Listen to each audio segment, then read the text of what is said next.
Dito daw sa Balete River yung marami nag-overnight. Tingnan natin kung okay nga mag-overnight dito.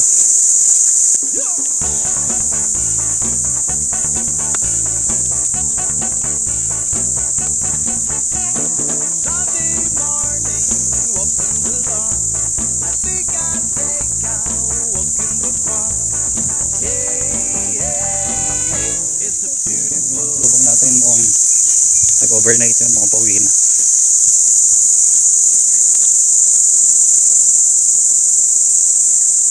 Yung mga puno ng Balete. Sitabi po, sikaraan lang po.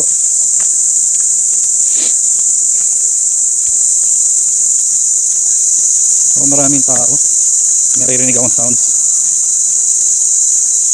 Dahil sa akala ko hindi ako ibig sa'yo,